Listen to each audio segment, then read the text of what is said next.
खूनी दुल्हन। आरती और विकास अपने माँ बाप के साथ दिल्ली में रहते हैं। जर्नलिस्ट होने की वजह से विकास को बहुत बार काम के लिए देर रात तक ऑफिस में रहना पड़ता है, जिस पर ज्यादातर आरती जाग कर उसका इंतजार करती रहती है। इसी तरह एक रात आरती विकास का इंतजार करते हुए घर की बालकनी में खड़ी होती है। इनकी जॉब तो जैसे मेरी सौतन बन गई है। मुझसे ज्यादा उसी के साथ टाइम स्पेंड करते हैं और हम यहाँ इंतजार करते हुए मर जाएं। अपने आप से ये सब बोलते हुए आरती की नजर मोहल्ले के कोने वाले घर पर पड़ती है, जिसकी लाइट्स ऑन देखकर वो हैरान रह जाती है। ये इस घर की लाइट्स कैसे ऑन हो सकती हैं? यहाँ तो सालों से कोई नहीं रहता। वो ये सोच ही रही होती है कि तभी उसे घर की खिड़की पर औरत की परछाई के साथ लाल चुन्नी दिखाई देती है, जिसे देख आरती डर से चिल्लाने लगती है। भूत! कोने वाले घर में भूत है! आरती की आवाज सुन उसके घर वालों के साथ मोहल्ले के लोग भी अपनी बालकनी में निकल आते हैं। अरे क्या हुआ? आधी रात में बावरों की तरह क्यों चिल्ला रही है? भूत! वहाँ भूत है! आरती की बात से सब उस घर की तरफ देखने लगते हैं, लेकिन वहाँ कुछ नहीं होता। भाभी जी, लगता है आपने सपना देखा होगा। मैं बालकनी में खड़ी होकर सोऊंगी क्या? बता रही हूँ, अपनी आंखों से देखा है। घर की लाइट्स ऑन थी और वहाँ किसी का साया भी था। अरे तुम अक्सर विकास भैया के इंतजार में देर रात तक जागती हो ना? क्या पता नींद पूरी नहीं होने की वजह से कोई भ्रम हुआ हो। मोहल्ले के सब लोग और आरती के सास ससुर उसे समझा ही रहे होते हैं कि अचानक उसी घर से किसी औरत के गाने की आवाज सुनाई देती है। आजा ओ मेरे प्रियतम, आजा।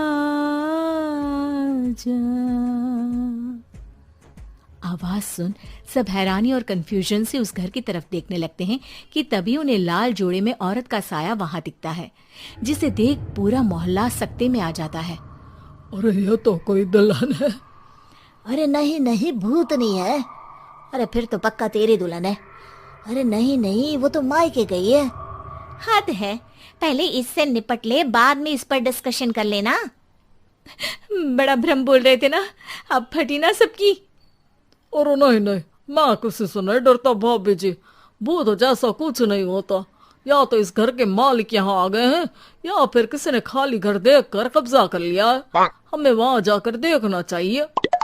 बात में लॉजिक मानकर सब बाहर इकट्ठा हो जाते हैं कि तभी विकास भी वहां पहुंच जाता है। क्या बात है? इतनी रात को पूरा मोहल्ला यहाँ कैसे? भूतिया दुल्हन की वजह से।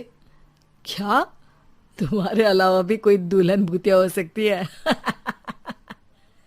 इस भूतनी का किस्सा निपटने दो, फिर तुम्हें अपनी भूतनी दिखाती हूँ। अब सारे लोग मिलकर विकास को पूरी बात बताते हैं, जिसे सुन वो भी उनके साथ जाने के लिए तैयार हो जाता है।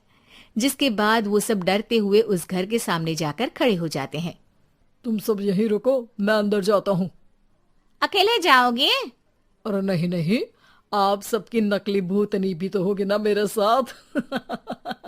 कैसा मजाक कर रहा है यार। रुक, मैं चलता हूँ साथ में। क्या मैं चलता हूँ? ये क्या गोवा घूमने जा रहे हैं जो मैं भी साथ चलता हूँ? कहीं नहीं जाओगे तुम, यहीं मेरे पास खड़े रहो।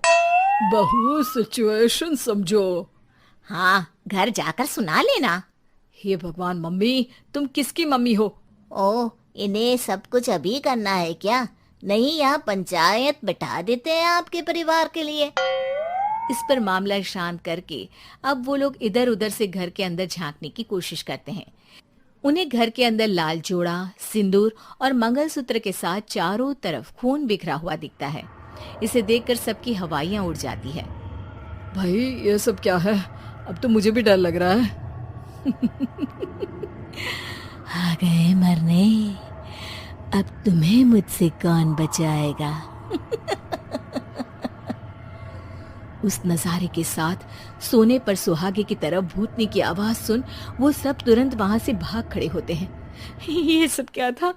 अब हम क्या करेंगे? हमारे मोहल्ले में भूतनी आ गई जो सबको मारना चाहती है। ओ भाभी जी, मैं फिर बोल रहा हूँ, भूतनी जैसा कुछ नहीं होता। मुझे तो पक्का यकीन है कि यहाँ किसी गलत इंसान ने गलत काम करने के लिए कब्जा कर लिया है और लोगों को घर से दूर रखने के लिए ये सब कर रहा है। तुम इतने यकीन के साथ कैसे बोल सकते हो? फिल्मों में ऐसे ही तो दिखाते हैं। हे भगवान, ये फिल्म नहीं, ये रियल लाइफ है। हमें शांति से कुछ सोचना चाहिए। सब हमारे घर चलो। सब आरती के घर में इकट्ठा हो जाते हैं। रात भर आधी नींद और बिल्कुल ना चल रहे दिमाग के साथ सब सॉल्यूशन सोचने की बहुत कोशिश करते हैं, लेकिन कुछ नहीं होता। इसी तरह सुबह हो जाती है। ऐसे कोई भी उपाय नहीं निकलेगा। सब पूरी रात के थके हुए हैं। घर जाओ, थोड़ा आराम कर, फ्रेश होकर फिर आ जाना, उसके बाद सोचते हैं कुछ। डरे सहमे लोग जैसे ही अपने घर जाने लगते हैं, तभी विकास को उस घर में कोई हरकत नजर आती है, जिस पर वो किसी को कुछ बताए बिना चुपचाप वहां पहुंच जाता है और कुछ देर बाद घर आकर सबको दोबारा इकट्ठा कर उस घर के पीछे वाले खिड़की पर ले जाता है। विकास, क्या खेल लगा रखा है? ये कोई मजाक नहीं है। वही तो, मजाक नहीं, बहुत बड़ा मजाक है। अंदर देखो। जैसे ही सब उस खिड़की से अंदर देखते हैं तो उनकी आंखें खुली की खुली रह जाती है। मूवी की शूटिंग?